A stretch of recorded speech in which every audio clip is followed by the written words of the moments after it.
नमस्कार, मैं हूं आपके साथ लक्ष्मी और आप देखना शुरू कर चुके हैं देश का पहला समझाने वाला बुलेटिन खबर तो समझिए। इस आधे घंटे में हम आपको दिन भर की चर्चित खबरें दिखाते हैं और खबर को विस्तार से समझाते भी हैं। तो आइए फटाफट से जान लेते हैं वो मुख्य खबरें जिस पर होगी हमारी नजर। देखिए, जो आज की 4 बड़ी खबरें हैं वो पहले आपको बता देते हैं शॉर्ट में और इसी को फिर आपको डिटेल में भी समझाएंगे। पीएम के बर्थडे पर सरकार का टास्क पूरा हो गया है, यानी कि 100 दिन का जो टारगेट था वो पूरा हो चुका है सरकार का, वो आपको आगे डिटेल में समझाएंगे। और मोदी 3.0 की गेम चेंजर योजनाएं, ये भी आपको बताएंगे कि वो कौन कौन सी योजनाएं हैं, वो आपको डिटेल में बताएंगे। इसके बाद आपको दिल्ली की सियासत से जुड़ी खबर बताएंगे। दिल्ली में केजरीवाल नहीं होंगे अब मुख्यमंत्री, अब आतिशी नई मुख्यमंत्री बन गई हैं, ये भी आपको डिटेल में समझाएंगे आगे। और इसके बाद आपको खबर बताएंगे बेतिया में आदमखोर बाघ का किस तरीके से आतंक मचा हुआ है, वो डिटेल में आपको बताएंगे। तमाम खबरों को समझाएंगे, बस आप बने रहिए हमारे साथ और देखते रहिए खबर तो समझिए। प्रधानमंत्री नरेंद्र मोदी अपना 74वां जन्मदिन मना रहे हैं। पीएम के जन्मदिन पर गृह मंत्री अमित शाह ने मोदी सरकार के 100 दिन का रिपोर्ट कार्ड भी पेश किया। मोदी सरकार के तीसरे कार्यकाल की उपलब्धियों की बात अगर करें तो कानून व्यवस्था से लेकर के ओबीसी, दलितों, अल्पसंख्यकों और आदिवासियों के सशक्तिकरण तक सरकार ने बेहतर काम किया। इसके साथ ही मेडिकल सुविधाओं में नई व्यवस्था लाकर के सरकार ने असहाय लोगों की मदद की। इस रिपोर्ट के जरिए मोदी सरकार के 100 दिन के काम को समझिए।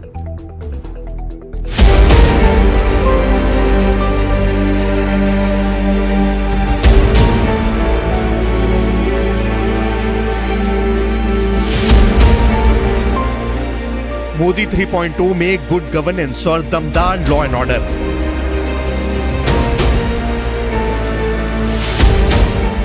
समाज में जरूरतमंद तबके का सशक्तिकरण। मोदी 3.0 में स्वास्थ्य सेवाओं में व्यापक सुधार। बीते 100 दिनों में मोदी सरकार ने देश की जनता के लिए कई अहम काम किए, फिर वो चाहे गुड गवर्नेंस हो या फिर लॉ एंड ऑर्डर। सरकार ने अपने तीसरे कार्यकाल के पहले 100 दिन में लॉ एंड ऑर्डर को और बेहतर बनाने के लिए जोर दिया है।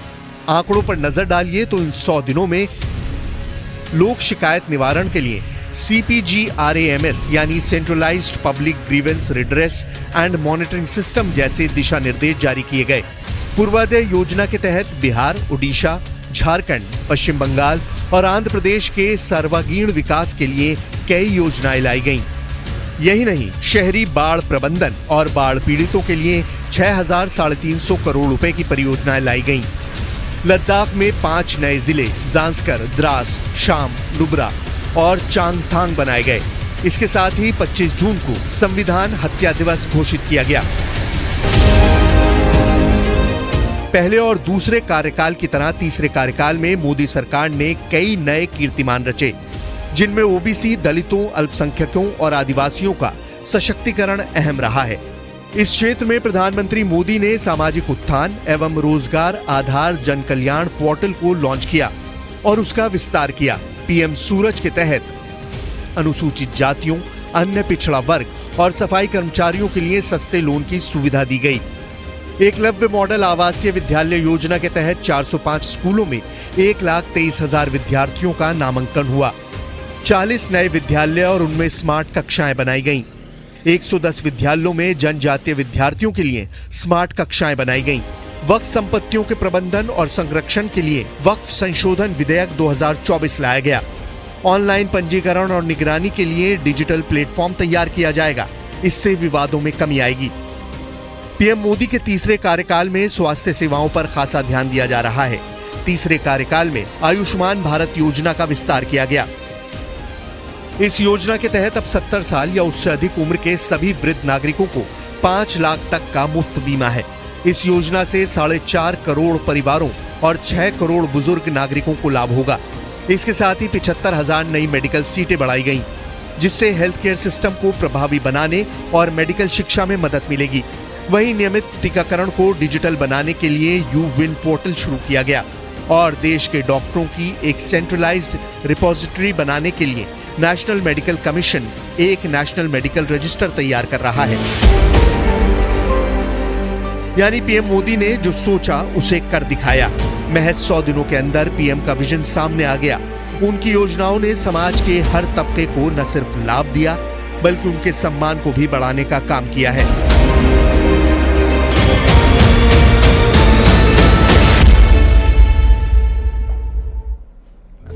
पीएम मोदी के बर्थडे पर, उनके जन्मदिन पर केंद्र सरकार के 100 दिनों का टास्क पूरा होने का ये आपको मतलब भी समझाते हैं। और ये देखिए, ये इसको संयोग कह लीजिए। प्रधानमंत्री नरेंद्र मोदी का जन्मदिन भी और 100 दिन कार्यकाल पूरा हो चुका है 3.0 का, और टारगेट भी पूरा हो चुका है। 100 दिन में 3 लाख करोड़ के प्रोजेक्ट को मंजूरी दे दी गई। 8 नई रेलवे लाइन प्रोजेक्ट को मंजूरी दी गई सरकार की तरफ से। इसके अलावा 76,200 करोड़ की लागत से महाराष्ट्र में वधावन मेगा पोर्ट को मंजूरी दी गई है। इसके बाद पीएम ग्रामीण सड़क योजना के लिए 49,000 करोड़ दिया गया है और 25,000 गांव को सड़क मार्ग से जोड़ने का प्लान भी बनाया गया है। सरकार ने यह कदम उठाया है केवल 100 दिनों में। 62,500 किलोमीटर सड़कों और पुलों के निर्माण के लिए भी आपको बता दें कि सरकार ने सोचा है।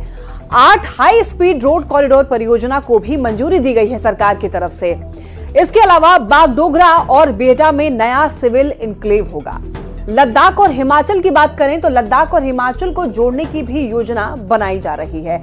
शिनखुनला सुरंग की आधारशिला भी रखी गई है। इसके अलावा बात करें अगर किसान की, तो देखिए, किसान सम्मान निधि की 17वीं किस्त जारी की गई। 9.3 करोड़ किसानों को 20,000 करोड़ मिले। खरीफ फसलों के लिए एमएसपी में वृद्धि की गई है। मध्यम वर्ग को आयकर में बड़ी राहत दी गई है सरकार की तरफ से। साथ ही साथ आपको यह भी बता दें कि 7 लाख रुपए तक की आय पर कोई कर नहीं होगा, यानी कि 7 लाख के इनकम तक अगर है 7 लाख का इनकम तो फिर उस पर टैक्स नहीं लगाया जाएगा। अब अगर युवाओं की रोजगार की बात करें तो युवाओं में रोजगार और कौशल विकास को बढ़ावा दिया जा रहा है। 2 लाख करोड़ रुपए के पीएम पैकेज की घोषणा की गई है। महिलाओं के लिए 90 लाख से ज्यादा स्वयं सहायता समूह, 11 लाख नई लखपति दीदियों को प्रमाण पत्र मिला है। 63,000 आदिवासी गांव का विकास किया जाएगा। आयुष्मान भारत योजना का विस्तार किया गया। बुजुर्गों को 5 लाख रुपए तक का निःशुल्क बीमा दिए जाने की भी बात की जा रही है। अंतरिक्ष स्टार्टअप के लिए उद्यम पूंजी निधि योजना स्थापित की गई है। 1,000 करोड़ की उद्यम पूंजी निधि योजना भी स्थापित की गई है। इसके अलावा 50,000 करोड़ का राष्ट्रीय अनुसंधान कोष भी स्थापित किया गया है। अब बात करें अगर कानून व्यवस्था की, तो देखिए, आपराधिक कानूनों को बदलने के लिए 3 नए कानून लाए गए। भारतीय न्याय संहिता कानून लागू कर दिया गया। नागरिक सुरक्षा संहिता और भारतीय साक्ष्य अधिनियम लागू किया गया है सरकार की तरफ से। तो ये बड़े और महत्वपूर्ण काम आपको बताए महज 100 दिनों के अंदर की। अपने तीसरे कार्यकाल में मोदी सरकार के पहले 100 दिनों में आयकर स्लैब को बढ़ाकर 3 लाख से 7 लाख रुपए कर दिया गया। वेतन भोगी कर्मचारियों के लिए मानक कटौती 50,000 रुपए से बढ़ा करके 75,000 रुपए कर दी गई है, जबकि नई कर व्यवस्था को चुनने वालों के लिए पारिवारिक पेंशन की छूट सीमा भी बढ़ाकर 25,000 रुपए कर दी गई है। आखिर मिडिल क्लास के लिए सरकार ने क्या कुछ किया है, आइए इस रिपोर्ट में देखते हैं। मैं नरेंद्र दामोदर दास मोदी ईश्वर की शपथ लेता हूं। 9 जून को शुरू हुआ मोदी 3.0 का सफर 100 दिनों के माइलस्टोन पर आ पहुंचा है। वैसे तो प्रधानमंत्री मोदी ने अपने दूसरे कार्यकाल के आखिरी दिनों में तीसरे कार्यकाल के शुरुआती 100 दिनों की प्लानिंग कर ली थी, ताकि नई सरकार के गठन होते ही प्लानिंग के बजाय उसके कार्यान्वयन यानी इम्प्लीमेंटेशन पर लगे। पीड़ित, शोषित, वंचित को भरोसा है कि हमारा 3rd टर्म उसके गरिमापूर्ण जीवन जीने की गारंटी बनेगा। मोदी 3.0 में सबसे बड़े फैसलों में एक फैसला किसानों को लेकर हुआ। प्रधानमंत्री किसान सम्मान निधि की 17वीं किस्त जारी हुई। 9.3 करोड़ किसानों को 20,000 करोड़ रुपए वितरित हुए। अभी तक कुल 12 करोड़ 33 लाख किसानों को 3 लाख करोड़ वितरित हो चुके हैं। 2024-25 की खरीफ फसल के लिए एमएसपी बढ़ाया गया, जिससे किसानों को लगभग 2 लाख करोड़ का लाभ होगा। 12,100 करोड़ से आंध्र प्रदेश में पोलावरम इरिगेशन प्रोजेक्ट को मंजूरी मिली। 14,200 करोड़ रुपए की प्रमुख योजनाओं को मंजूरी दी गई। चुनावी कैंपेन के बीच पीएम मोदी ने न्यूज 18 इंडिया से तीसरे कार्यकाल के शुरुआती 100 दिनों की प्लानिंग को लेकर क्या कहा था, जरा वो सुनिए। बिल्कुल नए एरिया पर देश को ले जाना चाहता हूं और बड़े कॉन्फिडेंस का, और विजन मेरा क्लियर है, मुझे कोई दुविधा नहीं। मेरे पास बताया है नेक्स्ट 100 डेज में, 4 जून के बाद 100 डेज में मुझे क्या काम करना है अभी से मेरे पास क्लियर है। 5 साल में क्या करना है क्लियर है। 2047 में विकसित भारत बने क्लियर है। इसलिए मैं कहता हूं 24/7 फॉर 2047, ये मेरा मिजाज है। मोदी पहले दिन से क्लियर थे। उन्हें पता था कि अगले 100 दिनों में उन्हें क्या करना है, विकास की गति को कहां तक लेकर जाना है, और 100 दिनों का माइलस्टोन पूरा होते ही रिजल्ट सबके सामने है। मध्यम वर्ग को लेकर मोदी 3.0 के शुरुआती 100 दिनों में बड़े फैसले हुए। प्रधानमंत्री आवास योजना के तहत 3 करोड़ घरों को मंजूरी मिली। शहरी योजना के तहत 1 करोड़ घर के निर्माण और ग्रामीण इलाकों में 2 करोड़ घरों के निर्माण स्वीकृत हुए। पीएम सूर्य घर मुफ्त बिजली योजना के तहत जून से अगस्त 2024 के बीच 2.5 लाख से ज्यादा घरों में सौर ऊर्जा सिस्टम लगाया गया। पीएम ई बस सेवा से एनवायरमेंट फ्रेंडली सिस्टम तैयार होगा। 3,400 करोड़ रुपए की सहायता से ई बसों की खरीद को स्वीकृति दी जाएगी। भारत में हम 700 मिलियन यानी 7 करोड़ घर बना रहे हैं। ये दुनिया के कई देशों की आबादी से भी ज्यादा है।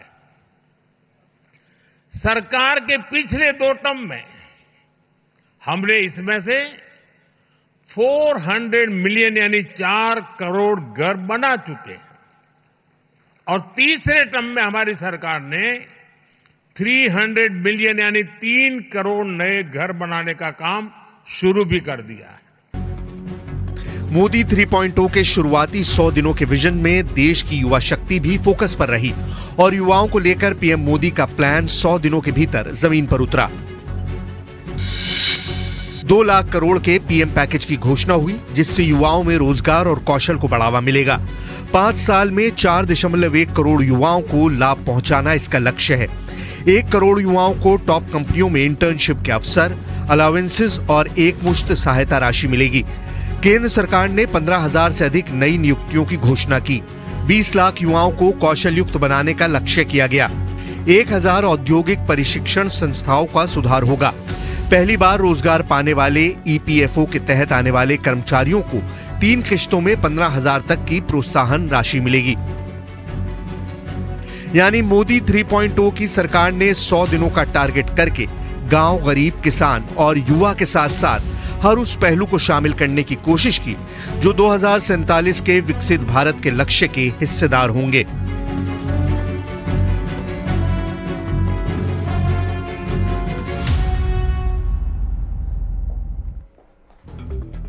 तो विकसित भारत के लक्ष्य को पूरा करने के लिए मोदी 3.0 की गेम चेंजर योजनाओं को आइए जरा समझ लेते हैं। प्रधानमंत्री जनजातीय उन्नत ग्राम अभियान, ये एक ऐसा पहल है जिससे कि जनजातीय लोगों को आर्थिक सहायता दी जाए। ये इस अभियान के जरिए सरकार कर रही है। इसके बाद है नमस्ते योजना का विस्तार। इसके जरिए आपको बता दें कि स्वच्छता कर्मियों को भी किस तरीके से सहायता प्रदान किया जाए, सरकार इससे ये कर रही है इस नमस्ते स्कीम के जरिए। इसके बाद है विशिष्ट दिव्यांगता पहचान पत्र। ये एक ऐसा पहचान पत्र होगा दिव्यांग लोगों के लिए। ऑफिशियल वेबसाइट है इसके लिए, जहां पर दिव्यांग लोग जाकर के अपनी आईडी यहां से क्रिएट कर सकते हैं, आईडी बना सकते हैं। इसके बाद है पीएम स्वराज का विस्तार। प्रधानमंत्री इसके जरिए आपको ये बताते चलें कि चाहती है, प्रधानमंत्री जो है वो ये चाहते हैं कि लोग जो हैं किस तरीके से जुड़ते चले जाएं और लोगों को रोजगार भी मिले और आर्थिक रूप से लोग सशक्त हों। इसके अलावा एकलव्य मॉडल आवासीय विद्यालय, इसके जरिए आपको ये बता दें कि जो मध्यम परिवार के लोग हैं, जो एसटी कैटेगरी में आते हैं, उन लोगों को किस तरीके से अच्छे से पढ़ाई मिल सके, सुविधा उनको मिले, इसके जरिए सरकार ये चाहती है। इसके बाद है नए स्कूल और स्मार्ट क्लास।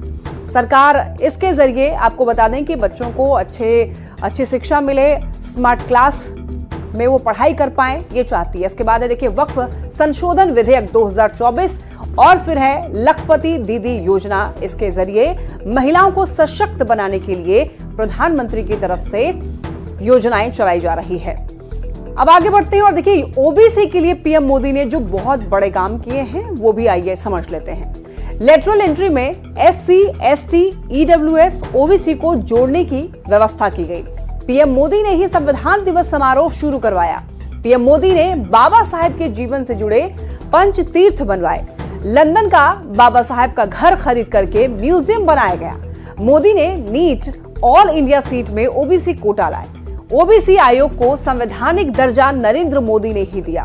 पहली बार केंद्र में 27 ओबीसी मंत्री भी नरेंद्र मोदी ने बनाए।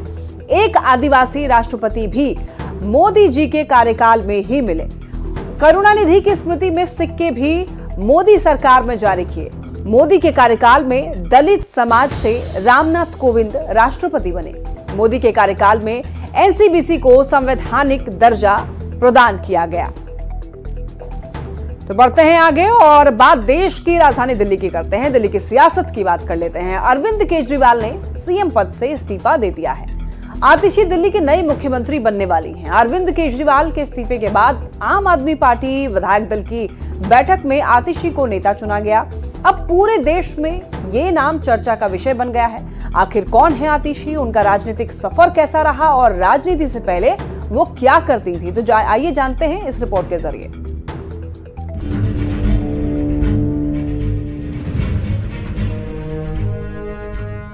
आतिशी आम आदमी पार्टी की मजबूत नेता, अरविंद केजरीवाल की करीबी और दिल्ली की अगली मुख्यमंत्री। आम आदमी पार्टी ने औपचारिक तौर पर घोषणा कर दी है कि आतिशी को दिल्ली का अगला सीएम बनाया जाएगा। आतिशी का राजनीतिक सफर काफी दिलचस्प रहा है और उनका निजी जीवन भी। आतिशी का जन्म 8 जून 1981 को दिल्ली में हुआ। पंजाबी राजपूत परिवार में जन्मी आतिशी के माता पिता दिल्ली विश्वविद्यालय के प्रोफेसर थे। पिता ने बेटी का नाम आतिशी मार्लेना रखा, मार्क्स और लेनिन के नाम को मिलाकर। पर अब आतिशी अपने नाम के साथ मार्लेना नहीं लिखती। दरअसल 2019 में लोकसभा चुनाव प्रचार के दौरान उन्हें क्रिश्चियन समझा जाने लगा, जिसकी वजह से उन्होंने अपना सरनेम नाम से अलग कर दिया। अब वो सोशल मीडिया पर भी अपना नाम आतिशी आप लिखती हैं। अगर पढ़ाई लिखाई की बात करें तो ग्रेजुएशन तक दिल्ली से पढ़ाई करने के बाद वो आगे की पढ़ाई के लिए ऑक्सफोर्ड यूनिवर्सिटी तक चली गईं। पढ़ाई पूरी करने के बाद भारत लौटने के पर आतिशी ने आंध्र प्रदेश के ऋषि वैली स्कूल में कुछ समय तक काम किया और आम आदमी के गठन के समय से ही आतिशी पार्टी के साथ जुड़ गईं। आतिशी को 2019 के लोकसभा चुनाव में पूर्वी दिल्ली से पार्टी का उम्मीदवार बनाया गया, पर वे बीजेपी के प्रत्याशी गौतम गंभीर से 4,77,000 मतों से हार गईं। हालांकि 2020 में हुए दिल्ली के विधानसभा चुनाव में आतिशी ने कालकाजी क्षेत्र से चुनाव जीता और बीजेपी प्रत्याशी को 11,000 से अधिक मतों से मात दी। गुजरते वक्त के साथ आतिशी की पकड़ पार्टी में मजबूत होती चली गई और वे अरविंद केजरीवाल के सबसे करीबी नेताओं में से एक बन गईं। फिलहाल वे दिल्ली सरकार के शिक्षा विभाग के साथ साथ पीडब्ल्यूडी, संस्कृति और पर्यटन मंत्री के रूप में काम कर रही हैं और अब बहुत जल्द आतिशी दिल्ली के सीएम की कुर्सी भी संभालने वाली हैं। Bureau report, news 18। तो दिल्ली में अब केजरीवाल नहीं आतिशी सरकार होंगी। आतिशी सरकार के मायने आइए समझ लेते हैं। केजरीवाल सरकार में कैबिनेट मंत्री रही आतिशी अब दिल्ली की नई मुख्यमंत्री होगी। सुषमा स्वराज, शीला दीक्षित के बाद तीसरी महिला जो दिल्ली की सीएम बनेंगी। वैसे सुनीता केजरीवाल भी दिल्ली की सीएम रेस में हो सकती थी। केजरीवाल के जेल जाने के बाद सुनीता की जिम्मे थी पार्टी। केजरीवाल के मुख्यमंत्री रहते आतिशी इकलौती महिला मंत्री रही। आतिशी के पास सबसे ज्यादा विभाग भी रहा है। आतिशी 2020 में पहली बार विधायक बनी और साल 2023 में पहली बार मंत्री। वित्त, शिक्षा, पीडब्ल्यूडी, बिजली, राजस्व, कानून सब आतिशी के ही पास है। आतिशी अरविंद केजरीवाल की बेहद भरोसेमंद है। मनीष सिसोदिया की भी पसंदीदा पार्टी नेता रही हैं। विधानसभा चुनाव से पहले महिला को कुर्सी पर बिठाकर संदेश देने की कोशिश की जा रही है। स्वाति मालीवाल के बाद आतिशी को कमान देकर महिला समीकरण साधने की कोशिश की गई है और इस तरीके से इसके मायने हैं कि आखिर आतिशी को ही मुख्यमंत्री क्यों बनाया गया। और इसी के साथ इस बुलेटिन में फिलहाल के लिए इतना ही। तमाम खबरों के लिए आप देखते रहिए न्यूज़ 18।